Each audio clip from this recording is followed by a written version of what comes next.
Magandang araw sa inyong lahat.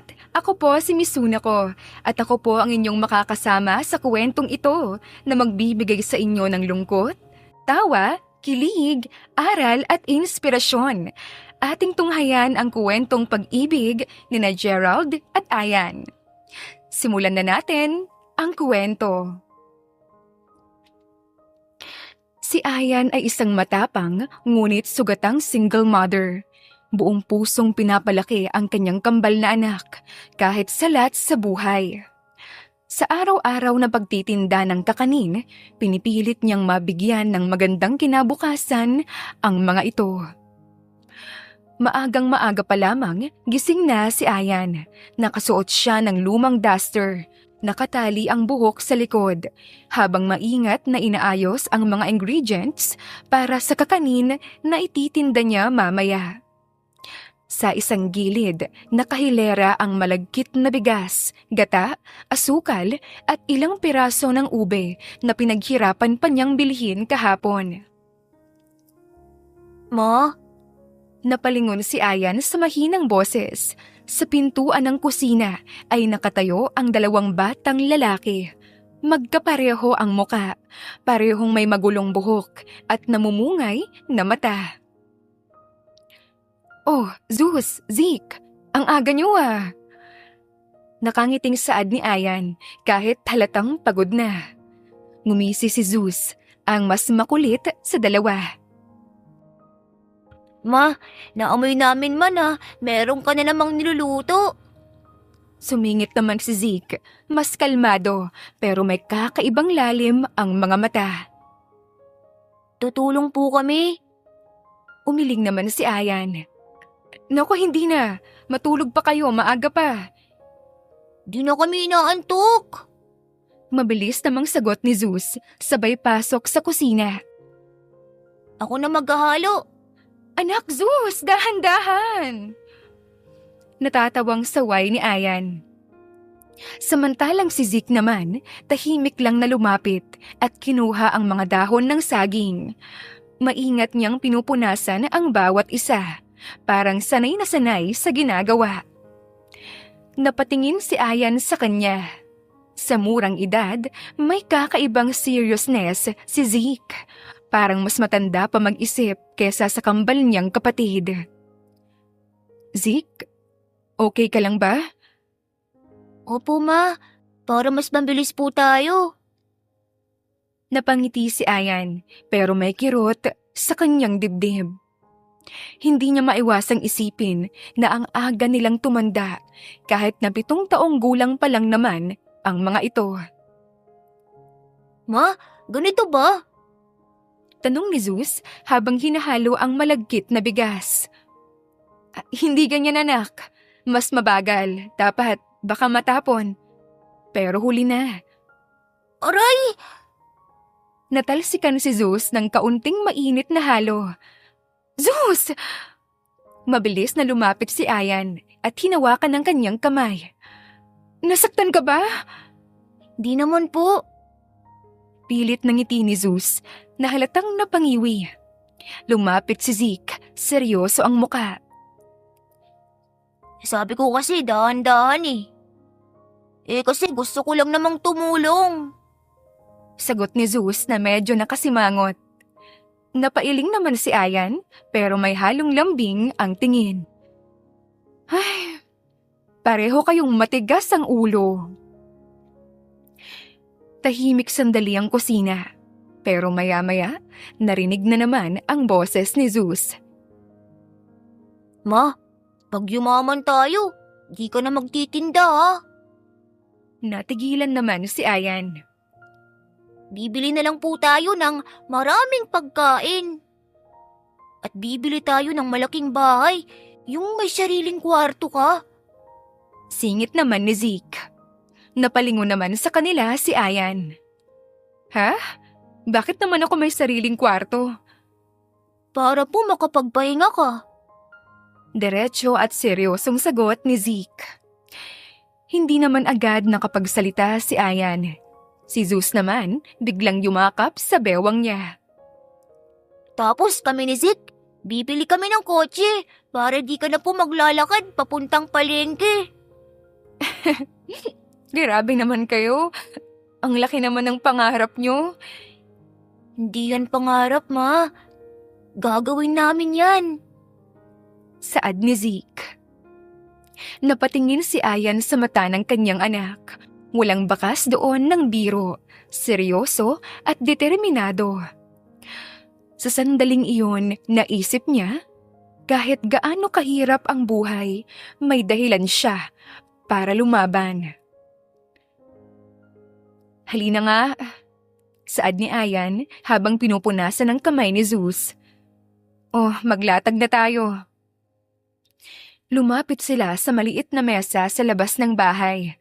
Doon nila inayos ang mga kakanin, suman, bibingka, kutsinta at sapin-sapin. Zeus, ikaw na magbalot ha? Copy, Ma. Tapos ikaw Zeke, ayusin mo yung tray. Opo. Tahimik pero mabilis kumilos si Zeke. Samantalang si Zeus naman, panay ang kwento habang nagbabalot. Ma, alam mo ba si Carlo sa school namin? Zeus, focus. Nagkukwento lang ako eh. Magkwento ka habang nagbabalot pero bilisan mo. Okay.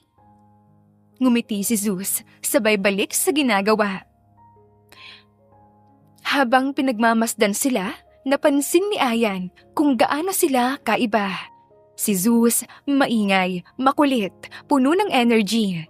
Si Zeke, tahimik, mapagmasid, at parang palaging may iniisip. Pero pareho silang may mabuting puso. Ma, Tawag ni Zeke. tama ba to? Tanong niya habang inaayos ang pagkakadisplay ng kakanin. Lumapit naman si Ayan at tinignan iyon. Oh, anak. Ang galing mo kaya. Siyempre ako to eh. Singit naman ni Zeus. Di naman ikaw gumawa niyan. Pero kambal mo ako. Same lang yun. Ang kukulit niyo talaga ano. Maya-maya pa, handa na ang lahat. Oh, maghanda na tayo. Ako na dyan, Ma. Ako rin. Hindi, mabigat to. Pero kinuha na ni Zeke ang isang tray, habang si Zeus naman may hawak na basket. Nagkatinginan silang tatlo. Sigurado kayo? Oo, opo. Sabay na sagot ng kambal. O sige, tara na. Naglakad sila sa makitid na daan palabas ng bahay. Unti-unting sumisilip ang araw, nagbibigay liwanag sa simpleng umaga nila. Habang naglalakad, biglang nagsalita si Zeus. Ma, pagod ka na ba? Hindi naman, bakit? Para po kasing pagod ka na eh. Hindi naman agad nakasagot si Ayan. Sumingit naman si Zeke. Kahit pagod ka, di mo po pinapakita sa amin. Natigilan si Ayan. Alam namin, hindi mo man sinasabi, pero alam po naming pagod ka na. Zeke, Okay lang, Ma. Nandito naman kami. pagdating nila sa pwesto, agad silang naglatag. Bili na po kayo. Masarap tong kakanin. Sigaw ni Zeus. Napatawa ang ilang dumaraan. Kuya, bili ka na. Dagdag pa ni Zeus sa isang customer. Samantalang si Zeke, tahimik lang na nag-aayos at tumutulong sa pag-abot ng sukli. Salamat po. Mahinahong saad ng dalawa sa bawat bumibili. Napansin ni Ayan ang isang matandang babae na lumapit. Ang sipag ng mga anak mo at mababait pa. Opo, sila ang lakas ko. Napatingin si Ayan sa kambal, si Zeus na tumatawa habang nakikipagkwentuhan at si Zeke na seryosong inaabot ang paninda. Hindi lang po mababait, matapang din sila. At habang pinagmamasdan niya ang dalawa, napangiti siya ng buong puso. Sa gitna ng hirap, pagod at kakulangan, ay may dalawang batang lalaki na hindi lang tumutulong sa pagtitinda ng kakanin, kundi unti-unti siyang pinapalakas. Nung hapon, nagsimulang humina ang dagsa ng tao sa kanilang pwesto. Nakaupo si Ayan sa maliit nilang bangko. Pinupunasan ang pawis sa noo gamit ang laylayan ng kanyang damit. Sa harap niya, abala pa rin ang kambal. Ma, last batch na to! Sigaw ni Zeus habang hawak ang huling peraso ng kutsinta. Akin na, ako na mag-aabot. Sabay agaw ni Zeke, pero maingat pa rin ang galaw. Hoy, ako yun! Reklamo naman ni Zeus. Mas maayos ako magbigay eh. Sagot naman ni Zeke. Napailing si Ayan habang pinagmamasdan ang dalawa. Kahit pagod na siya, kusa pa ring lumalambot ang puso niya sa tuwing nakikita niya ang mga anak. Maya-maya pa, tuluyan nang naubos ang paninda. Yay! Sold out! Daas kamay na sigaw ni Zeus na parang nanalo sa laro. Di ko naman naglalaro ah. Komento naman ni Zeke. Kasi masaya. Salamat sa inyo. Kung wala kayo, hindi ko to matatapos kaagad. Ano ka ba, ma? Team tayo. Tumabi rin si Zeke. Tahimik pero nakatingin sa ina. Saglit silang nanahimik. Ma, Hmm? pag yumaman tayo, anong gusto mong bahay? Bahay ulit? Opo, yung pangarap mong bahay. Singit naman ni Zeke. Napangiti si Ayan pero may halong lungkot. Kahit simpleng bahay lang naman, okay na ako. Naku, hindi pwede yun. Mabilis namang sagot ni Zeus. Napakunot ang noo ni Ayan. Bakit? Kasi hindi ka lang basta, ma. Anong ibig mong sabihin? Karapat-dapat ka po sa mas maganda. Zeke? Totoo yun. Di ka dapat nahihirapan ng ganito habang buhay, ma. Hindi agad nakapagsalita si Ayan. Nakatingin lang siya sa dalawang batang nasa kanyang harapan. Mga anak niyang siya ang mundo. Pero ngayon, parang sila naman ang nagiging sandigan niya. Balang araw, ma. Magpapatayo kami ng malaking bahay. Yung maraming kwarto. Meron ding garden at tahimik na lugar. Saad ng dalawa. Para po di ka na mahihirapan pang magluto. At ma, tatratuhin ka namin na parang reyna. Ha? Opo, hindi ka na magtatrabaho. Kami na po bahala. Kami na po ang gagawa sa lahat. Ay, hindi naman ninyo kailangan gawin yan. Kailangan, ma. Bakit? Dahil po, ikaw ginawa mo yan para sa amin. Napayuko si Ayan. Hindi niya alam kung ano ang sasabihin. Naiiyak siya sa sayang nararamdaman. Ma?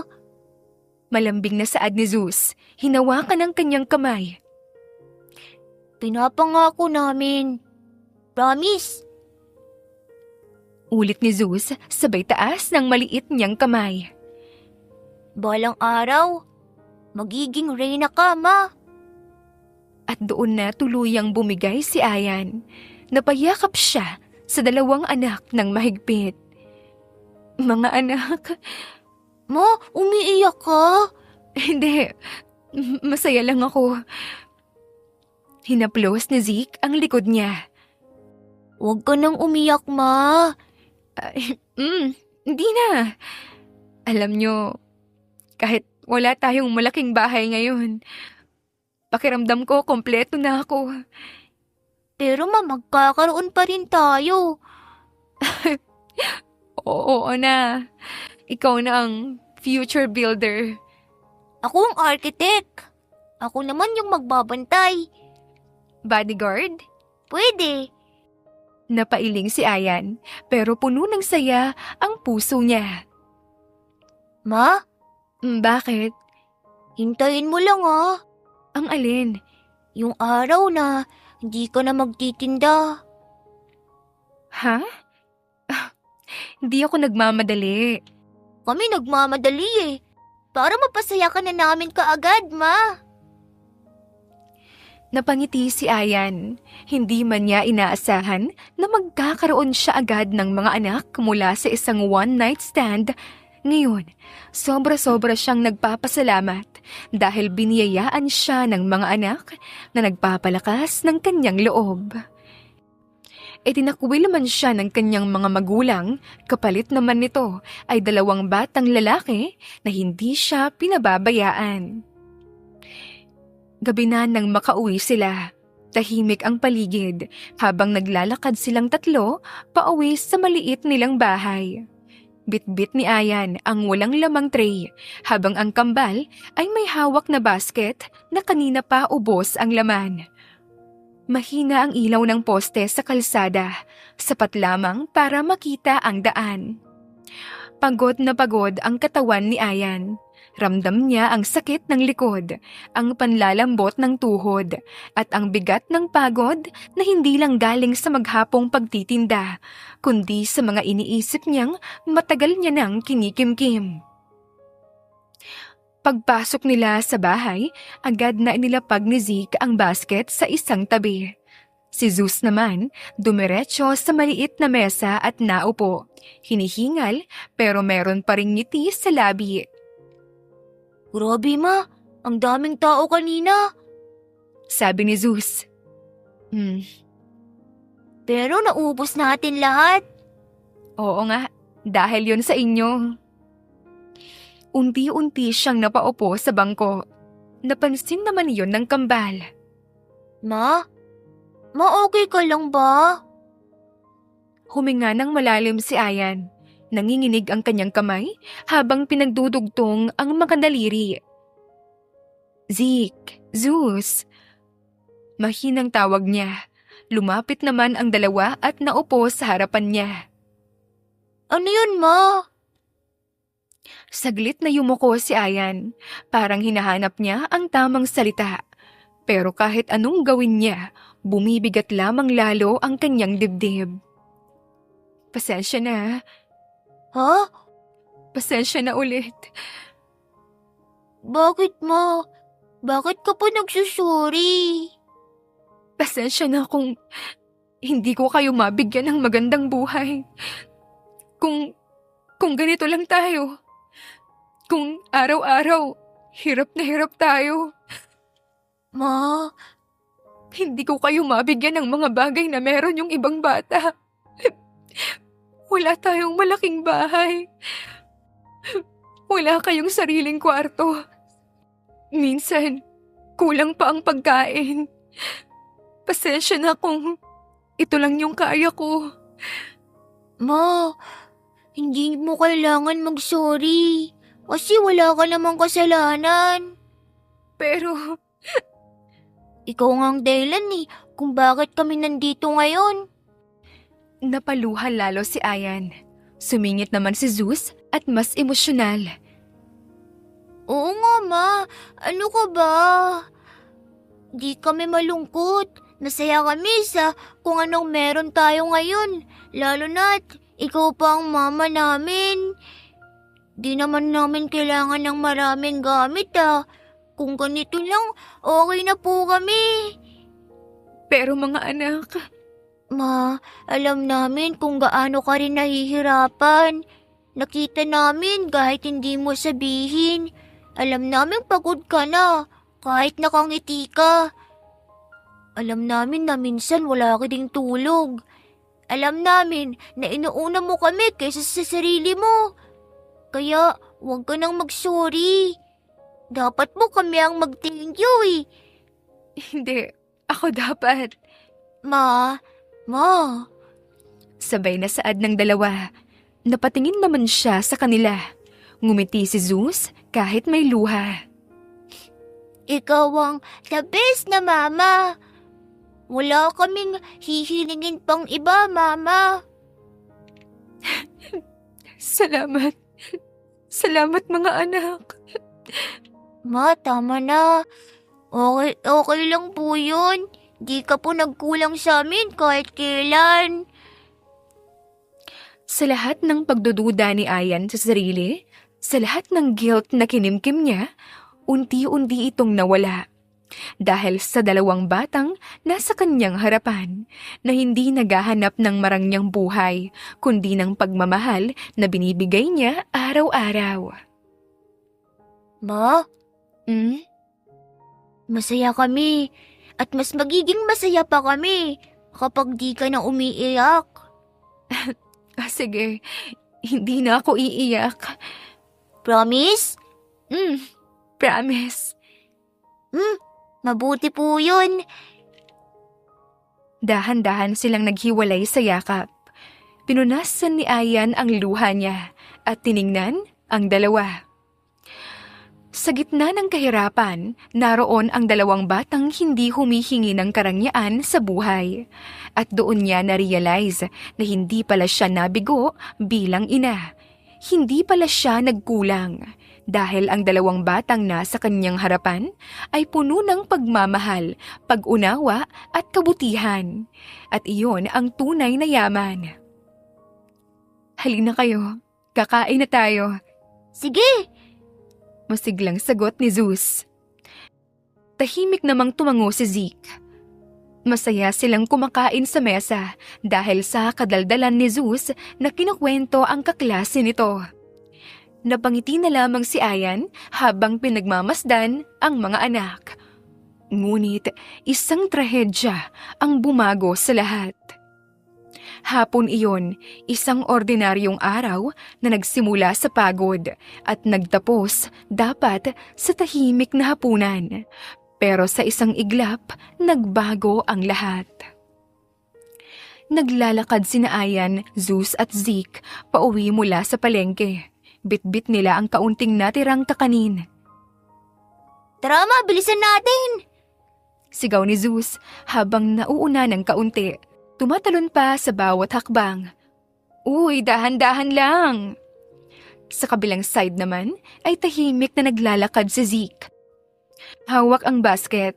Paminsan-minsan, sumisilip sa ina. Parang sinisigurado na okay lamang ito. Ma, Bakit? mag-uwi ako na mag-aayos ng gamit. Ha? Naku, hindi na anak. Magpahinga ka na lang. Kaya ko yun, ako na po. O sige, pero saglit lang ah. Hindi na nakasagot pa si Zeke. Sa sandaling iyon, may paparating na sasakyan na mabilis ang andar. Zeke! Sigaw ni Zeus. Lumingon si Ayan at nagulat siya nang makitang nahagip si Zeke ng sasakyan. Zeke! Nakahandusay si Zeke sa gitna ng kalsada habang duguan. Anak! Anak ko! Nanginginig niyang saad na lumuhod sa tabi ni Zeke. Ma, Anak, kikising. Kumising ka. kuya! Sigaw naman ni Zeus habang umiiyak na tumatakbo palapit. Masakit. Wala yan. Dadalhin ka namin sa ospital. Magiging okay ka, ha? Ma, Anak, huwag kang matulog. Pakiusap, huwag. Unti-unting pumipikit ang mata ni Zeke. Zeke, wag! Wag kang pumikit! Anak, gising. Mabuti na lamang at may tumulong na mga tao. May nagdala ng tricycle. Dali! Isakay na! Sigaw ng isang lalaki. Hindi na nagdalawang isip si Ayan. Binuhat niya si Zeke kahit nanginginig ang katawan niya. Anak, kapit lang. Paulit-ulit na bulong ni Ayan habang umaagos ang luha. Kuya, wag ka! Lumaban ka, kuya! Manong, bilisan niyo po! Umandar na ng mabilis ang tricycle. Anak, nandito lang si Mama. Bulong ni Ayan habang hinahaplos ang buhok ni Zeke, pero hindi na sumasagot si Zeke. Zeke anak, sagutin mo ko.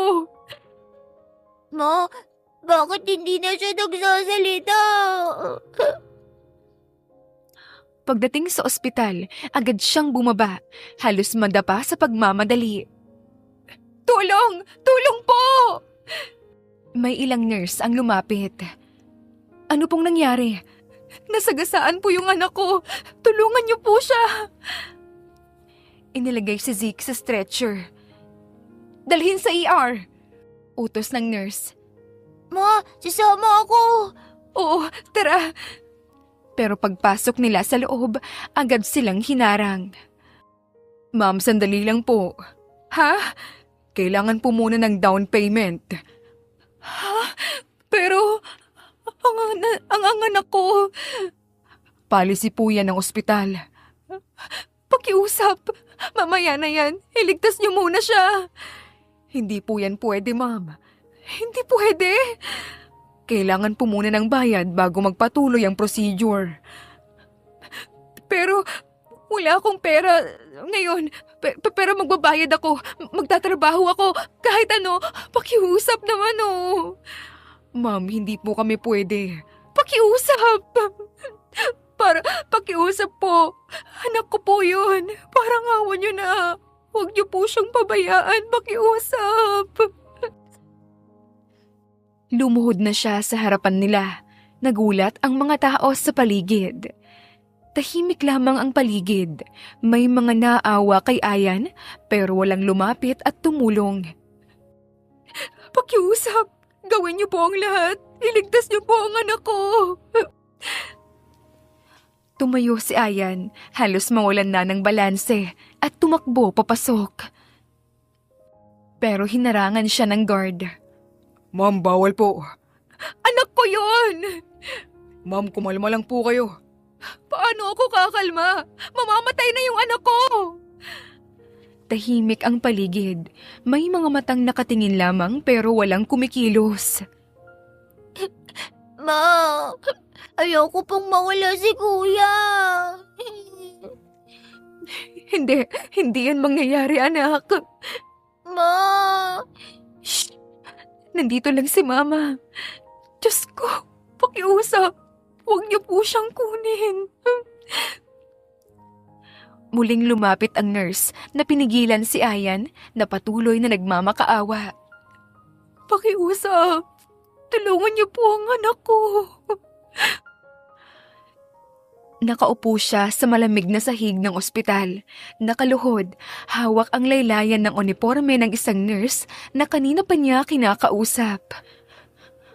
Ma'am, please. Hindi ko po kayang mawala siya. Hindi ko po kaya. Pinilit siyang patayuin ng nurse. Halatang naaawa na.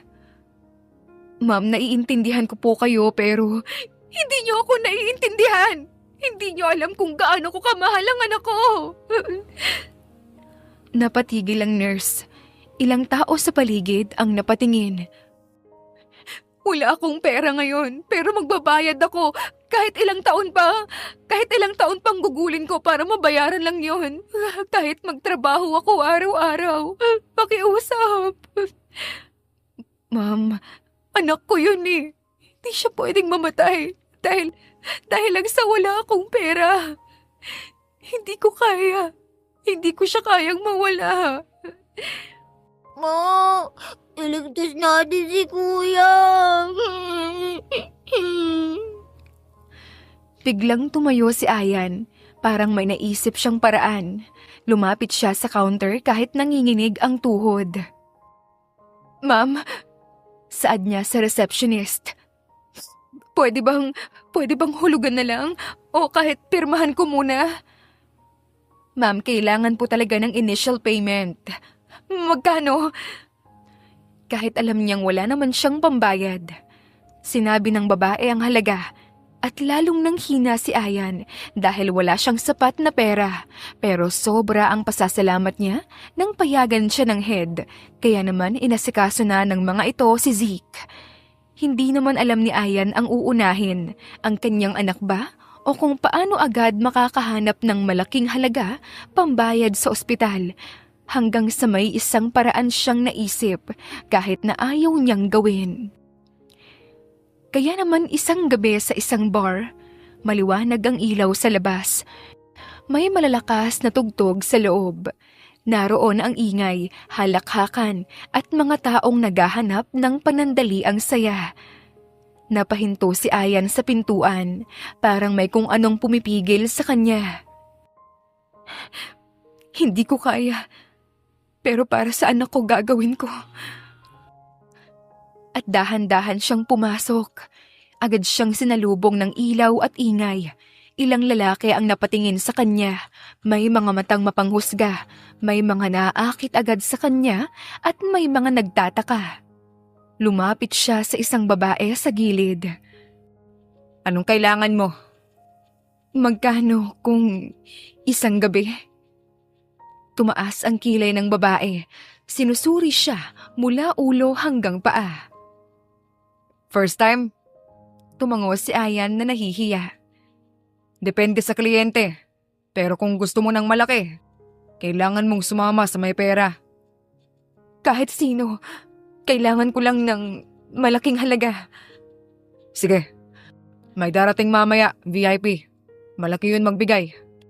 Salamat. Pero tandaan mo wala na itong atrasan. Lumipas ang ilang minuto. Dumating na ang lalaki. Napalingon si Ayan. May lalaking matangkad na pumasok na may suot na mask sa bandang mata. VIP yan. Kung siyang pipili sa'yo, swerte mo. Hindi makatingin si Ayan, pero mabilis na tumitibok ang puso niya. Hanggang sa dinala si Ayan ng babae sa pribadong kwarto. Takpan mo ang mata mo. Ha? Kondisyon. Ayokong nakikita ang mukha ko. Dahan-dahang tinakpan ni Ayan ang kanyang mga mata habang nakatingin sa kanya ang lalaki na umupo sa may sofa habang nakabuka ang mga binti. Pero natigilan ang lalaking si Gerald nang makita ang gintong kwintas na suot ni Ayan. Ang kwintas mismo ni Gerald na matagal niya nang hinahanap. Kaya marami ang naging tanong sa kanyang isipan, pero naputol nang halikan siya ni Ayan sa labi. Napapikit si Gerald sa biglaang pagdampi ng labi ni Ayan sa kanya. Sandali siyang natigilan hanggang sa napahawak si Gerald sa bewang niya. Mariing hinapit ito palapit sa kanya. Mahinang napadaing si Gerald. Hindi umatras si Ayan. Sa halip, mas lalo niyang dinidiinan ang halik. Napangisi pa ang binata sa gitna ng kanilang halikan. Ang ganda mo. Paus niyang bulong. Bahagya namang kumalas sandali pero hindi lumayo. Dumikit pa rin ang noo niya kay Ayan. Ang sarap mong halikan. Napakagat-labi ang dalaga, pero agad din niyang hinahanap muli ang labi. Nang hinagod ni Gerald ang likod ni Ayan, paakyat sa batok nito, hinahawakan ang buhok niya at bahagyang hinila upang mas mailapit ang mukha nito. Mukha kang agresibo. Pero gusto ko yan. Hindi sumagot ang dalaga. Ang tanging nagagawa niya ay ang magpatuloy, ang sumabay sa bawat galaw, sa bawat paghigpit ng hawak ni Gerald. Hinawakan ni Gerald ang baba niya, marahan iyong inangat. Uy, dahan-dahan lang. Tikman mo muna. At muli niyang inangkin ang labi nito. Mas kontrolado na ngayon si Gerald. Napakapit si Ayan sa balikat ng lalaki. Halos mawalan na ng balanse sa init na nararamdaman niya. Ganyan nga. Mag-relax ka lang. Pero hindi kayang mag-relax ni Ayan. Pero habang tumatagal ang halikan, parang unti-unting nawawala ang ingay sa isip niya. Ang natitira na lamang ay ang init ng labi ng lalaki. Ang haplos nito, ang kakaibang pakiramdam na ngayon lamang niya muling naranasan. Napasinghap si Ayan ng bahagyang kagatin ni Gerald ang ibaba niyang labi. Napangiti ang lalaki. Sensitive. Bulong pa niya na halatang natutuwa. Dahan-dahan niyang pinisil ang bewang ng dalaga. Ang ganda mo talaga. Muling nagtagbo ang kanilang mga labi. Hindi na nagmamadali si Gerald para bang ninanamnam niya ang labi ni Ayan. Samantalang si Ayan, unti-unti nang nalalasing sa halik. Hinaplos ni Gerald ang pisngi ni Ayan gamit ang likod ng kanyang daliri. Ang sarap mong halikan. Napapikit ang dalaga, muling nagdikit ang kanilang mga labi at sa pagkakataong iyon, mas mapusok. Hanggang sa namalayan na lamang ni Ayan na wala na siyang saplot at gumagalaw sa ibabaw niya si Gerald. Madaling araw na nang makabalik si Ayan sa ospital. Hingal na hingal siya. Halos hindi na maramdaman ang pagod ng katawan dahil sa tindi ng kaba. Mahigpit ang hawak niya sa sobre, ang perang kapalit ng isang gabi na hindi niya kailanman makakalimutan. Zeke, anak! Paulit-ulit niyang bulong sa isip habang tumatakbo papasok. Pagpasok niya sa loob, agad siyang lumapit sa counter. Ma'am, ito na yung pambayad. Pakiusap, iligtas niyo siya. Nagulat ang receptionist pero agad nitong tinanggap ang sobre at binilang ang laman. Ma! Napalingon si Ayan at bumungad si Zeus. Tumatakbo palapit sa kanya at agad siyang niyakap. Ma, nasan ka? Akala ko di ka na babalik. Umiiyak na saad ng bata. Hindi kita iiwan. Si Kuya. Gagawin na nila ang lahat para mailigtas siya. Salamat, Ma. Para sa inyo, lahat gagawin ko. Lumipas ang mga oras, nakatayo si Ayan sa labas ng operating room. Hawak ang kamay ni Zeus. Tahimik silang dalawa, parehong pagod sa kakaiyak. Hanggang sa lumabas ang doktor. Pareho silang napatayo. Dok, kamusta na po yung anak ko? Stable na siya. Ano po? Nakasurvive siya. Kailangan pa ng observation sa ngayon, pero ligtas na po siya. Salamat po. Salamat. Yumakap si Ayan sa anak niya. Ilang oras pa ang lumipas bago nila nakita si Zeke. Nakahiga ito sa kama. May mga nakakabit na tubo pero maayos na ang paghinga. Kuya? Mahinang saad ni Zeus habang lumalapit. Dahan-dahan namang nagmulat ng mata si Zeke. Zeus? Kuya, gising ka na. Ma? Hindi na nakapagsalita si Ayan. Luhaan ang mata. Lumapit siya at hinawakan ang kamay ng anak. Anak, nandito lang si Mama. Ma, pasensya na. Hindi, wala kang kasalanan. Na-aksidente ako. Hindi mo kasalanan yun. Kuya, akala ko mawawala ka na. Di ko kayo iiwan. Promise? Promise? Tahimik sandali. Punong-puno ng emosyon ang kwarto. Salamat, Ma.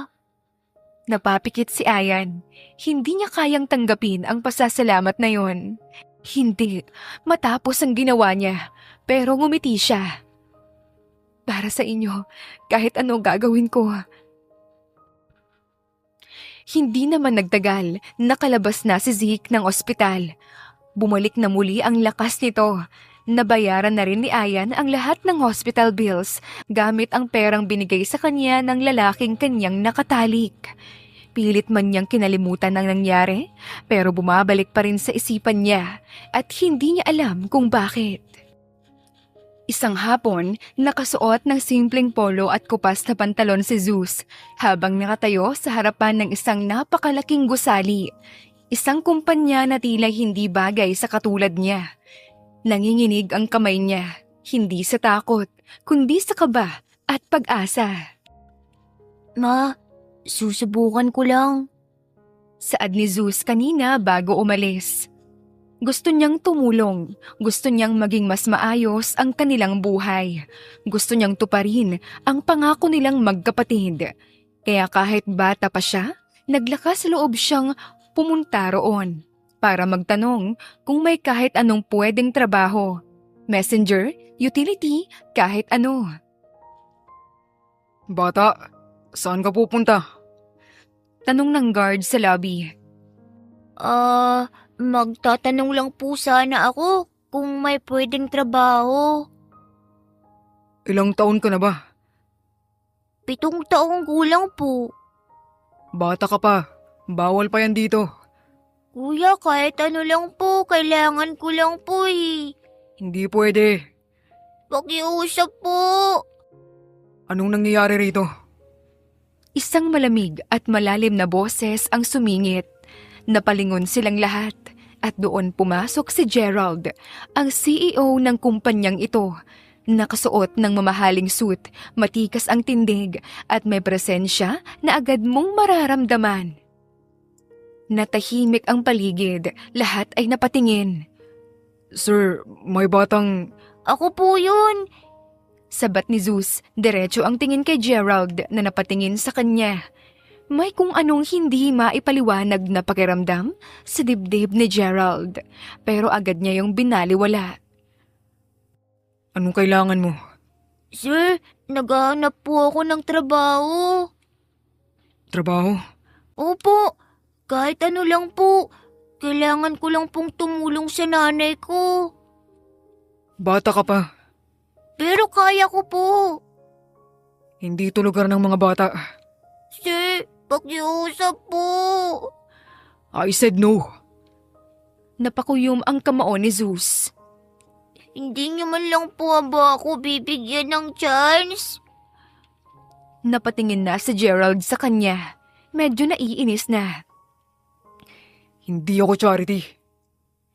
Di po ako namamalimos. Nagulat ang mga tao sa paligid. Gusto ko lang pong magtrabaho. Tahimik si Gerald. Halatang hindi natuwa. Lumabas ka na.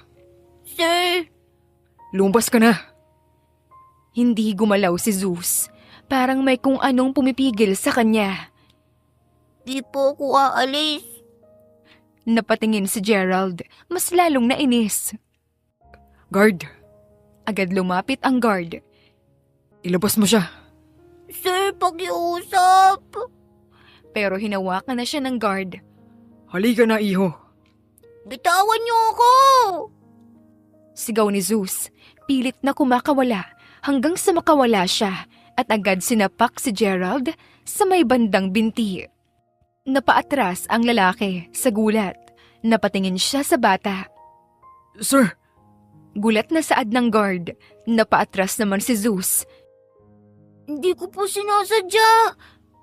Pero huli na. sige na. Ilabas mo na siya. Malamig niyang utos. Hindi na lumaban pa si Zeus. Tahimik siyang hinila palabas. Paglabas niya, may tumawag sa kanya kaagad. Zeus! Napalingon na ang bata kay Ayan, tumatakbo na, papunta sa kanya at agad siyang niyakap. Anak, anong nangyari? Napansin ni Ayan ang guard. At ikaw, bakit mo hinahawakan ang anak ko? Ma'am, nanggulo po siya sa loob. Ha? Hindi niya gagawin yon. Napatingin siya sa loob ng building at doon niya nakita si Gerald. Nagkatinginan sila. May kung anong kakaibang nararamdaman na naman si Ayan. Lumapit si Ayan, hawak pa rin si Zeus. Ikaw ba ang may-ari nito? CEO. Malamig na sagot ni Gerald. Bakit mo pinapaalis ang anak ko? Hindi ito lugar para sa kanya. Anong ibig mong sabihin? Bata siya. Wala siyang karapatan dito. Wala siyang karapatan. Gusto lang niyang magtrabaho. Di ko na problema yun. Ang dali mong sabihin yan kasi hindi mo naranasan ang maghirap. Nanahimik si Gerald. May kung anong kumirot sa kanyang dibdib. Ma, Tawag ni Zeus at hinawakan ng kanyang kamay. At sa sandaling iyon, hindi maiwasan ni Gerald na matitigan si Zeus. Napakunot ang noo ni Gerald habang nakatitig sa mga mata at mukha ng bata.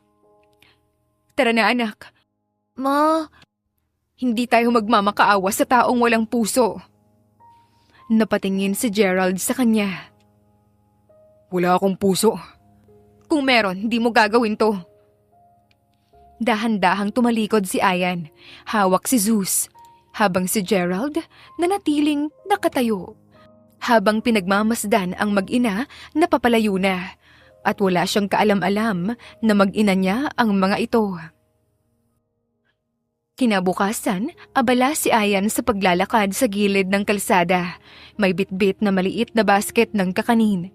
Kahit kulang sa tulog, pinilit niyang bumangon ng maaga. Kailangan niyang bumawi, kailangan niyang siguraduhin na tuloy-tuloy ang paggaling ni Zeke at meron silang makakain. ma, ingat ka ah. Sige, mag-iingat ka rin dyan. Pero sa totoo lang, pagod na rin siya. Hindi lang sa katawan, kundi sa puso. Habang naglalakad siya, hindi niya maiwasang maalala ang nangyari kahapon. Ang lalaking iyon, ang CEO na walang pakialam. Ang malamig nitong mga mata. Napakuyom siya ng kamay. Walang puso. Bulong niya sa sarili. Hindi niya namalayang papalapit na siya sa isang intersection. Isang itim na kotseng mabilis ang paparating. Isang malakas na busina ang umalingaw-ngaw. Napalingon si Ayan. At doon niya nakita ang sasakyan na halos ilang hakbang na lamang babangga sa kanya. Napaatras siya pero nadulas ang kanyang paa. Napasigaw siya. Biglang tumigil ang kotse. 1 pulgada na lang kay Ayan na nakatingin sa harap ng sasakyan habang nanlalaki ang mata. Dahan-dahang bumukas ang pinto. Bumaba si Gerald. Nakatitig siya kay Ayan. Seryoso ang muka. Are you blind? Ikaw? Anong ginagawa mo sa gitna ng kalsada? Anong ginagawa ko? Ikaw yung muntik ng makasagasa sa akin. I was driving properly. Properly? Ganto ka ba magmaneho? Para kang may hinahabol? Eh di sana tumabi ka na lang. Ako pa ang may kasalanan. Napatingin sa kanya si Gerald. Mas lalong tumalim ang tingin. Kung maingat ka, hindi ka muntik masagasaan. Kung maingat ka, hindi ka muntik makasagasa. Alam mo, parang sinadya mo. What? Sinadya mo. Hindi ka lang basta nagmamaneho. Parang gusto mo akong banggain. Don't be ridiculous. Ridiculous? Ha, ikaw nga ang ridiculous dito. Napatigil si Gerald. Hindi siya sanay na may sumasagot sa kanya ng ganito. What's your words? Bakit? Tatanggalin mo rin ba ako tulad ng ginawa mo sa anak ko kahapon? Anak mo? Oo, yung batang pinalayas mo na parang wala siyang kwenta. It doesn't belong there. Hindi siya bagay doon? Sino ka para magsabi kung saan siya bagay? CEO ako. Ah, kaya pala. Akala mo hawak mo na yung mundo. Hindi ko na yan kailangan pang patunayan sa'yo. Hindi mo rin kailangang mang-insulto ng tao para ipakita kung sino ka. Alam mo kung ano ka? Ano? Mayaman ka nga, pero wala ka namang puso. Diretsyong tumingin sa kanya si Ayan. At kung ganito ka palagi, mas mabuti pang wala kang pera kesa wala kang puso. Hindi na nakapagsalita pa si Gerald. Napatitig na lamang siya kay Ayan. Hindi niya maiwasang magandahan kahit galit ang mukha nito. Ay, sayang yung oras ko sa'yo. Sabi niya sa kahinawakan ng basket niya. At sana, matuto kang maging mabuting tao. Pagkatapos ay tumalikod na siya at naglakad palayo. Iniwan niya si Gerald na nakatayo lamang sa gitna ng kalsada. Pinagmamasdan ang papalayong babae. Hanggang sa tuluyan itong mawala sa kanyang paningin. At sa sandaling iyon, hindi inaasahan ni Gerald na mapapangiti siya. Interesting. Hindi siya galit, hindi siya naiinis. Sa halip ay may kung anong kakaibang saya siyang nararamdaman. At hindi niya alam kung bakit pero gusto niya muling makita si Ayan. Ang babaeng matapang, walang takot sumagot sa kanya. Habang unti-unting nabubuo ang koneksyon kina Ayan at Gerald, may isang babaeng nagmamasid. Si Grace, ang elegante ngunit mapanirang ex-fiancé ni Gerald, ay handang gawin ang lahat, makuha lamang siyang muli. Hindi dahil sa pag-ibig, kundi sa kapangyarihan at kayamanan. Nang matuklasan niya ang tungkol kay Ayan at sa kambal, sinuhulan niya ang ospital para itago ang records ng aksidente. Tahimik ang hallway ng ospital ng gabing yun. Nakatayo si Grace sa dulo ng hallway. Suot ang elegante niyang damit, mataas ang takong at perpekto ang ayos ng buhok. Tahimik siyang nakatingin sa isang folder na hawak ng nurse. Sigurado ka? Malamig na tanong ni Grace. Napakagatlabi ang nurse. Ma'am, confidential kasi ito eh. Confidential? Alam mo ba kung sino ang kausap mo? Hindi po sa ganon, ma'am, pero magkano? Ma'am? Magkano para makuha ko yung records? Ma'am, hindi po pwede. Lahat ay may presyo. Inilabas niya ang isang sobre mula sa bag niya. Makapal yun, halatang maraming laman. Unti-unting lumaki ang mata ng nurse. Ibibigay ko to. Kapalit ng records ng aksidente ng batang lalaki. Pero, at kung ayaw mo, madali lang kitang palitan. Napayuko ang nurse na nanginginig ang kamay. Napatingin siya sa folder. Pagkatapos sa sobre hanggang sa dahan-dahan niyang inabot ang sobre. At ang records? Tahimik na inabot ng nurse ang folder kaya ngumiti si Grace. Binuksan niya ang folder at inisa-isang binasa ang laman. Interesting. Bulong niya at sinara ang folder. At ang kambal? May isa pa, di ba? Opo, si Zeus. Nasaan ang records ng kapanganakan nila? Ma'am, ibang department po yun. Get it. Opo, aayusin ko lang po. So, Ayan pala ang pangalan mo. Ang babaeng gumugulo sa mundo ni Gerald. Akala mo ba, hahayaan kitang pumasok sa buhay niya? Napailing si Grace. Bumalik ang nurse, hawak ang panibagong folder. Ma'am, ito na po. Kinuha yun ni Grace at binuksan. Doon niya nakita ang detalye ng kapanganakan ng kambal, pero walang ama, kaya napangiti siya lalo. Tatanggalin mo ang lahat ng records, lahat ng files, digital man o physical. Kung gusto mong manatili ang trabaho mo, gawin mo ang sinasabi ko.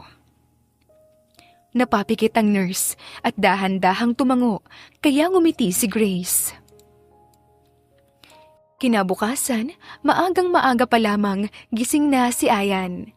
Tahimik ang bahay, tanging manghihinang hinga ni Zeus at Zeke ang maririnig. Nakahiga pa ang kambal. Si Zeke nagpapagaling pa, habang si Zeus naman bantay na bantay sa kapatid kahit tulog. Napangiti si Ayan habang sila ay pinagmamasdan. Para sa inyo. Kinuha niya ang maliit niyang cellphone, luma na, gasgas na ang screen. May isang bagong mensahe, hindi niya kilala ang numero. Hiring urgent, kailangan ng helper, mataas ang sahod. Pumunta agad sa address na ito. Mataas ang sahod? Parang sagot na yon sa lahat ng problema niya. Hindi na siya nag-isip pa. Ma? Gising ka na? Opo. Saan po kayo pupunta? May pupuntahan lang si Mama. Maghahanap ng trabaho. Pwede po ba akong sumama? Hindi. Bantayan mo muna si Kuya. Sige po. Ingat ka po. Agad akong babalik. Hindi niya alam na ang pupuntahan niya ay simula ng panibagong bangungot. Pagdating niya sa address, napakunot ang kanyang noo. Isang malaking hotel, masyadong engrande at magarbo. Helper? Pero naisip niya, baka may event, baka kailangan ng dagdag na tao. Malalim siyang huminga at pumasok. Agad siyang sinalubong ng malamig na hangin at makinang na sahig. Lahat ng tao ay maayos ang suot, mga nakadress, nakasuit. Napatingin ang iba sa kanya, sa simpleng damit niya at sa tsinelas na suot niya. "Excuse me, nandito po ako para sa trabaho." Napatingin ng staff, medyo nagtataka. "Anong trabaho po?" "Helper po, may nag-text kasi sa akin." "Wala naman kaming hiring ngayon." "Pero may address po." "Ma'am, baka nagkamali lang naman kayo." Unti-unting uminit ang pisngi ni Ayan sa hiya, lalo na nang mapatingin siya sa paligid na nagsimula ng pagtawanan at pagbulungan siya. Pasensya na." Mahinang sabi niya at mabilis nang tumalikod. Pero sa kabilang dulo ng lobby, natatawang nakatanaw si Grace. Paglabas ni Ayan, hindi na niya napigilan ang luha. Bakit? Hindi niya alam kung sino ang nagpadala ng mensahe. Hindi niya alam kung bakit siya pinahiya. Kinagabihan, tahimik ang paligid ng bahay nila. Natutulog si Zeke habang si Zeus ay nasa tabi nito, hawak ang kamay ng kapatid. Kuya, gagaling ka na, di ba? Hindi sumagot si Zeke, pero mahina ang paghinga. Napangiti si Zeus kahit pagod. Hindi nila alam na may matang nakamasid sa kanila. Nakatayo si Grace sa may lilim, hawak ang cellphone. Sigurado ka? Tanong ng lalaki sa kabilang linya. Sigurado. Kailangan kong kuhanin ang isa sa kambal at palabasin na ako ang ina. Ma'am, delikado yan. Sundin mo ang utos ko. At pinatay na nga ni Grace ang tawag. Napangiti siya. Hindi ko hahayaan na maging masaya ka, Ayan. Isa ka lamang hampas lupa at hindi nababagay kay Gerald. Lumipas ang 3 araw, mainit ang araw sa palengke, pero abala pa rin ang mga tao. Sigawan ng mga tindera, tawaran ng presyo, halakhakan ng mga mamimili. Sa isang sulok, nakalatag ang maliit na mesa ni Ayan, puno ng kakanin, suman, kutsinta at bibingka. Bili na po kayo! Masarap po itong kakanin! Malakas na saad ng boses ni Zeus.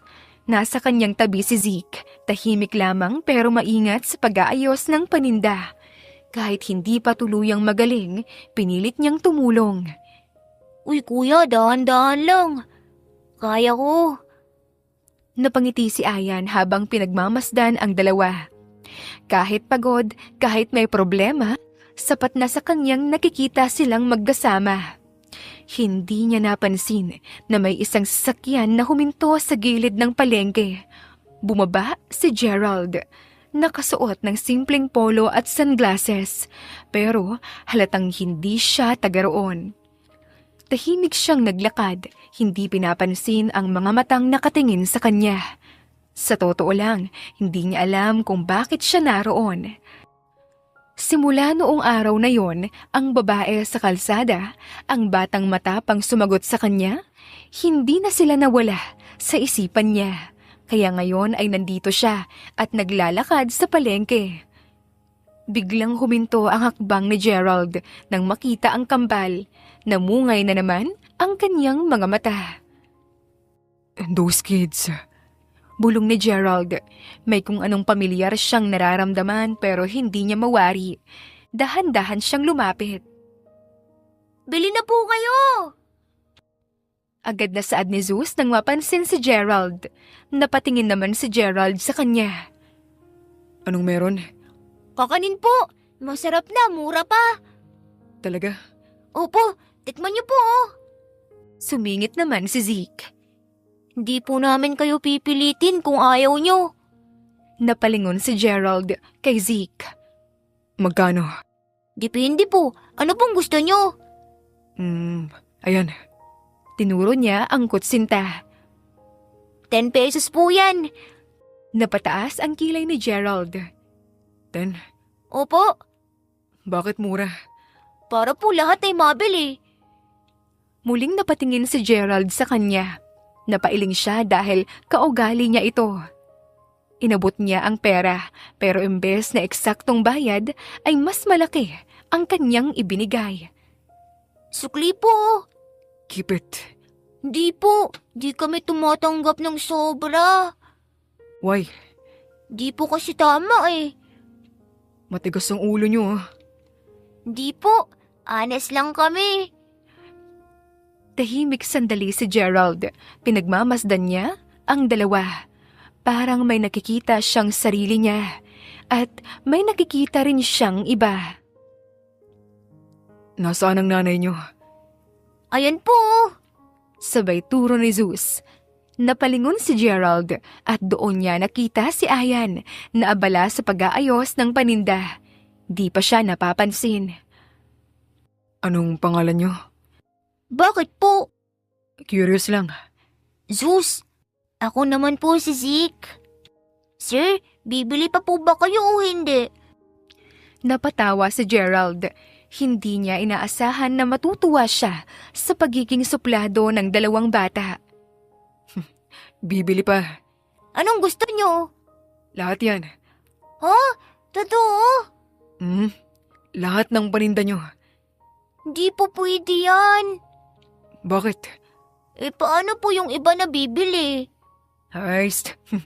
Ang hirap nyo namang kausap. Di po, meron lang prinsipyo. O sige na, bibili ako. Pero pa isa-isa. Mas okay po yan. At sa simpleng usapan na yon, hindi niya napansin na unti-unti na siyang nagiging komportable at natutuwa. O paano? Babalik ako Bahala po kayo. Di po namin kayo pipilitin. Sagot ng dalawa. Tumango naman si Gerald at bago siya umalis, muli niyang tiningnan ang dalawa. May kung ano siyang nararamdaman sa kanyang dibdib. At habang naglalakad siya palayo, hindi niya mapigilang ngumiti. Interesting kids.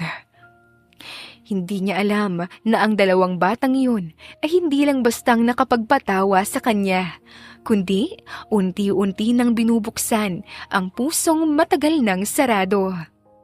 At sa araw na yon, tuluyan nang nalaman ni Gerald na anak niya ang kambal dahil pinaimbestigahan niya at ang babaeng naiinis sa kanya ay ang ina ng mga ito at siya rin kanyang nakatalik noong isang gabi na nasa bar siya. Doon niya napagtagpi-tagpi ang lahat, lalo na ang kwintas na suot ni Ayan nang gabing may nangyari muli sa kanilang dalawa. Napagtanto niya na nagkaroon sila ng kambal na anak noon ni Ayan, pero hindi alam ni Gerald ang kanyang gagawin. Hanggang isang hapon, abala si Ayan sa pagtitinda sa palengke, habang si Zeus naman tumutulong sa pag-abot ng paninda. Si Zeke, kahit hindi pa ganap na malakas, ay nakaupo sa gilid, tahimik na nagbabantay at paminsan-minsan tumutulong sa pagbilang ng sukli. Kuya, pahinga ka muna. Kaya ko. Huwag matigas ang ulo, maupo ka muna. Tumango si Zeke at bahagyang napangiti. Sa simpleng sandaling iyon, parang payapa ang kanilang mundo. Zeus, bantayan mo muna si kuya ha. Bibili lang ako ng panibagong dahon ng saging. Opo, ma. Tumalikod na si Ayan at naglakad na papalayo. Kuya, sandali lang bibili lang ako ng tubig. Tumango si Zeus at tumakbo papunta sa tindahan sa kabilang gilid. At sandaling naiwan si Zeke. Ang hindi nila alam ay may isang van na dahan-dahang huminto palapit sa kanya.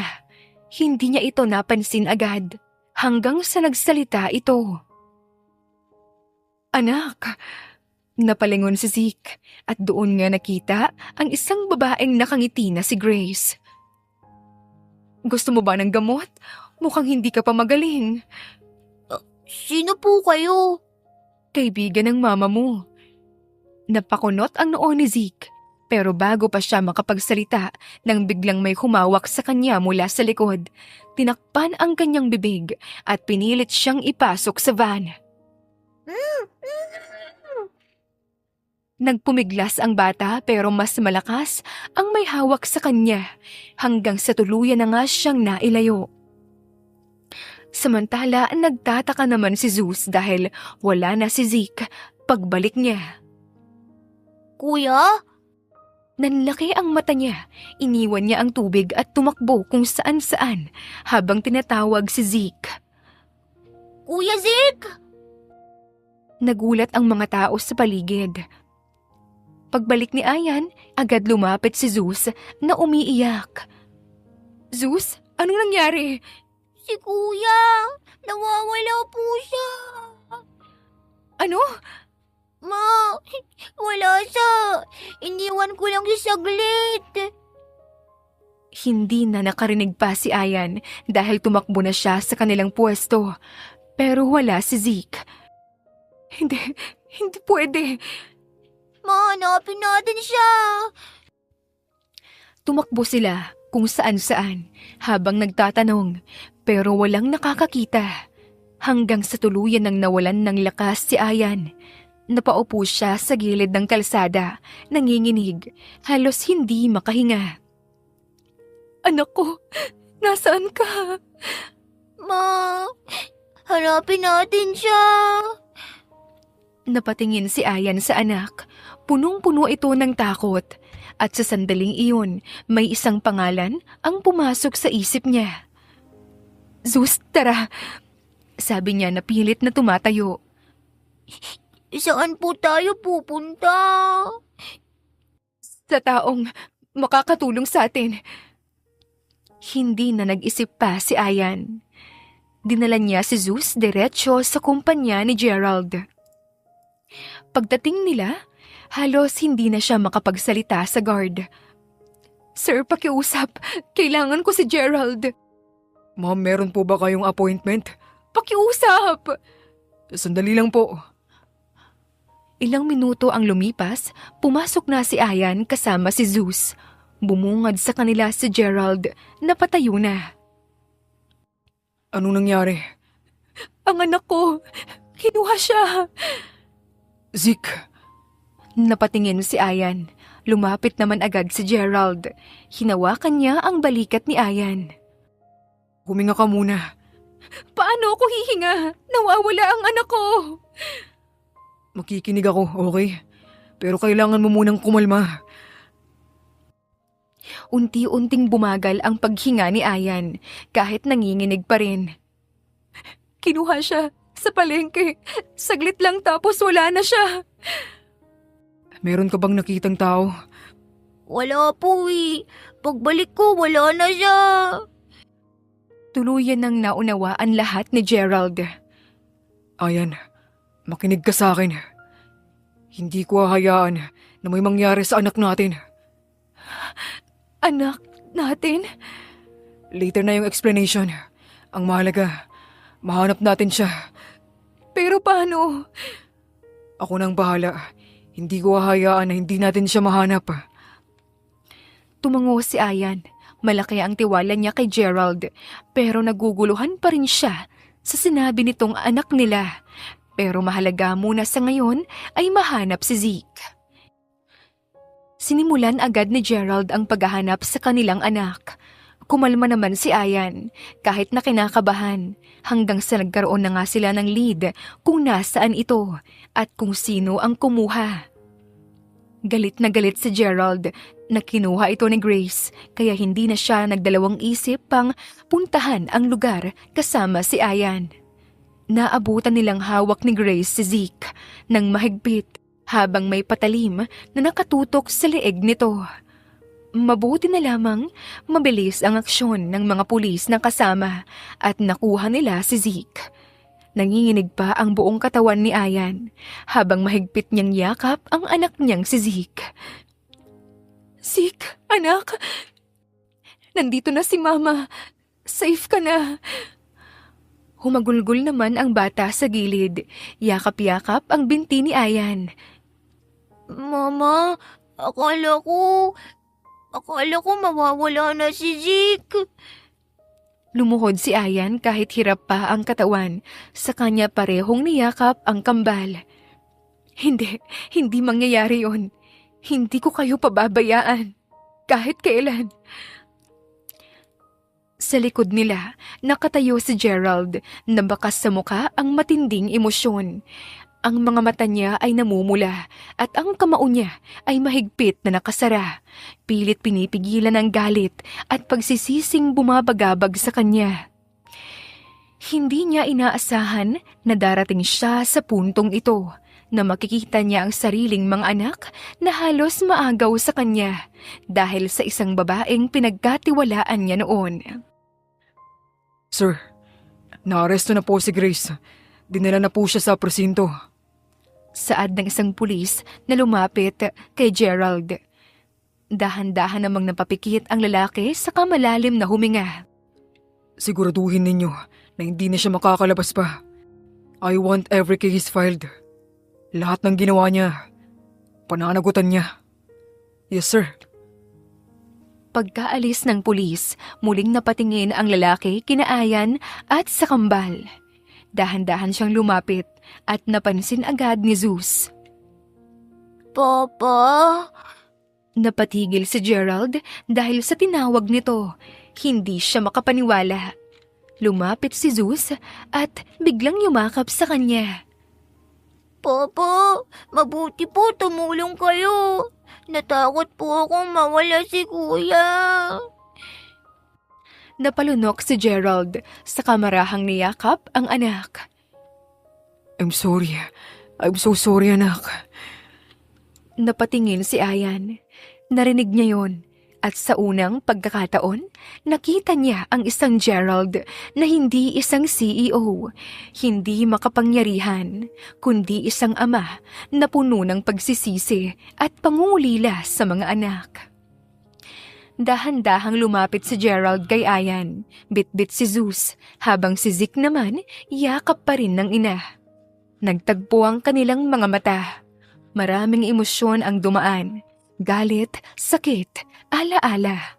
Pero higit sa lahat, isang koneksyon na hindi na nila maitatanggi. Ayan, salamat. Hindi mo pinabayaan ang mga anak natin. Kahit wala ako. I hurt you. Pinalayas ko si Zeus. Sinuktan ko siya nang hindi ko alam na anak ko pala siya.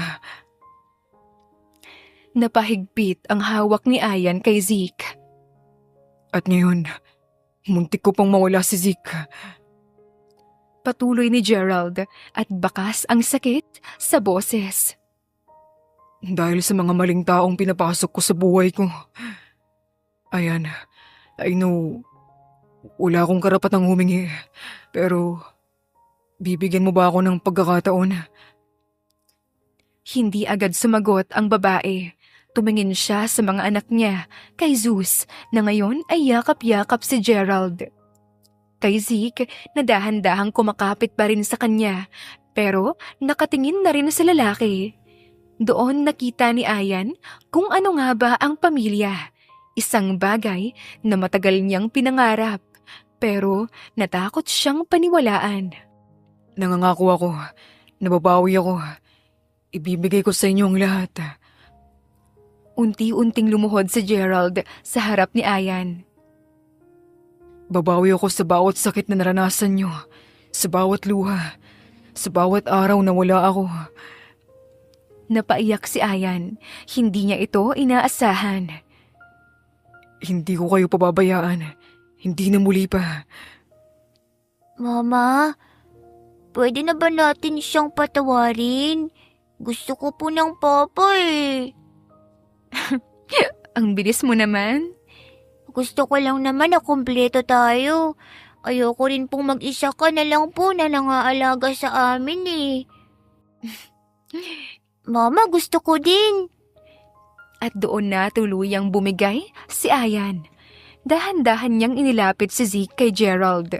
Sandaling nag-alinlangan pa si Gerald, pero tinanggap niya ang bata ng buong ingat. Anak, I'm here now. At sa wakas, silang apat ay magkakasamang magkakayakap. Nakompleto rin sila. Sa malayo, pinapanood sila ng mga pulis habang dinadala si Grace. Nagpupumiglas ito sa galit. Yakap-yakap ni Gerald habang umiiyak ang kanyang mag-iina na hindi niya inaasahan na meron pala siya. Lahat ay gagawin ko para sa inyo. Pangako, hindi ka na maghihirap pa, Ayan. Dahil simula ngayon kasama mo na ako. Napangiti si Ayan habang may luhang tumutulo sa kanyang mga mata dahil sa sayang nararamdaman. 12 taon ang lumipas at sa pagdaan ng panahon, mas lalong tumibay ang pamilyang minsan nang muntik mabuwag. Hindi naging madali ang lahat. May mga pagsubok, may mga gabing puno ng pag-aalala at mga araw na kailangan nilang magpakatatag. Pero pinili nilang manatili. Pinili nilang magmahal. Ngayon, hindi na sila ang dating sugatang mga puso. Isa na silang buo at matatag na pamilya. Pinanday ng sakit, pero pinili pa rin ang isa't isa sa bawat pagkakataon. Zeus! Zeke! Bilisan nyo na! Malilate na kayo! Napailing si Ayan habang hawak ang 2 baon. Nakaayos na ang mesa para sa almusal sa sala. Nagkalat ang sapatos, bag at kung ano-ano pa. Patunay na hindi pa rin nawawala ang kakulitan sa loob ng bahay na to kahit gaano pa kalaki ang pagbabago sa kanilang buhay. Sandali lang, Ma! Sigaw naman ni Zeus mula sa kwarto. Sandali lang daw pero kanina pa yan. Relax, love. Mana sa'yo, kaya matagal mag-ready. Saad ni Gerald habang nagkakape. Nakaayos na ang polo at slacks niya. Sigurado ka? Napangiti naman si Gerald, saka tumayo at lumapit sa kanya. Oo naman, pero maganda ka pa rin naman kahit matagal. Flattery won't save you. Good morning. Sabay na bumaba ang kambal. Parehong matangkad na, parehong guwapo, pero magkaiba ang aura. Si Zeus, magulo pa rin ang buhok, may ngiting makulit pa rin. Si Zeke naman malinis, maayos, seryoso ang muka, pero may lambing sa mata kapag tumitingin sa pamilya. Good morning! Good morning. Sabay namang sagot ng kanilang mga magulang. Mom, may allowance ba kami ngayon? Agad namang tanong ni Zeus. Zeus, grabe ka naman. Good morning muna. May good morning na nga eh. Napailing naman si Gerald. Parang ako yata noon eh. Here, ito yung allowance mo. Huwag niyong ubusin ha sa kung ano-ano. Promise? Promise po. Sabay nilang sagot. Pero halatang si Zeus ang mas hindi kapani-paniwala. Let's go. I'll drive you. Talaga, Dad? Hindi ka busy? Huminto sandali si Gerald. Never too busy for my sons. Okay. Sa loob ng kotse, maingay si Zeus. Kwento ng kwento tungkol sa school, sa crush niya, sa teacher niyang terror. Habang si Zeke, tahimik lang na nakikinig. Paminsan-minsan, sumasagot. Pero mas madalas, nagmamasid. Dad, may game kami mamaya. Basketball. Pupunta ka? Of course. Promise? Promise. Good. Kasi kailangan ko ng cheerleader. Grabe ah. O ikaw, Zeke? Yes, Dad. Kumusta ang school? Okay naman. Top 3 ako sa class. Top 3? Anong nangyari sa top 1? Next time. That's my boy. Pagdating sa school, bumaba na ang dalawa. Nagpaalam na silang dalawa sa kanilang daddy. Habang pinapanood silang papasok ni Gerald, napabuntong hininga siya. Hindi pa rin siya makapaniwala na ganito na kasaya ang buhay niya ngayon. Nung hapon, punong-puno ng sigawan ang court. Sigaw sila ng sigaw sa pangalan ni Zeus. Masiglang tumatakbo si Zeus sa court. Pawis na pawis pero hindi nawawala ang ngiti. Sa gilid ay nakaupo si Gerald at Ayan habang pinapanood ang anak. Look at him. Confident, happy, Dahil yan sa'yo. dahil sa atin.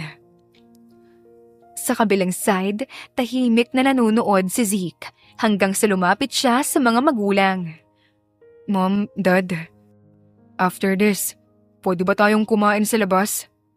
Of course. Kaya nung kinagabihan, magkakasama silang apat sa isang restaurant at napuno agad ng ingay at kasiyahan ang lamesa. Dad, alam mo ba si Zeus may crush? Simula sana ni Zeke. Uy, betrayal ka ah. Putol naman ni Zeus. Sige na, spill na yan. Wala yun. Name, di ko sasabihin. Okay, sabi mo eh. Pero, no allowance. Okay, pangalan niya. Sige na kasi, sabihin mo na. Napuno ng tawa ang mesa. Sa gitna ng ingay, ng saya, ng kulitan, napatingin si Gerald kay Ayan. Nagkatinginan sila at ngumiti sa isa't isa. I love you. I love you too. Kinabukasan, nagising si Ayan sa marahang sinag ng araw na tumatama sa kanyang muka. Dahan-dahan siyang napakurap. Tahimik ang buong kwarto. Masyadong tahimik, kaya napakunot ang kanyang noo. Gerald? Tawag niya habang iniuunat ang kamay sa kabilang side ng kama. Agad siyang napabangon, bahagya siyang kinabahan. Karaniwan kasi, si Gerald ang unang nagigising at gigisingin siya sa pamamagitan ng halik sa noo o simpleng yakap. Pero ngayon, wala. Dick? Zeus? Muli niyang tawag pero wala pa ring sumasagot. Tuluyan na siyang bumangon, nagsuot ng tsinelas at lumabas ng kwarto. Tahimik ang buong bahay, walang ingay, tawanan ng kambal, walang kaluskos sa kusina, walang kahit na anong palatandaan na may tao. Bahagyang kumabog ang kanyang dibdib.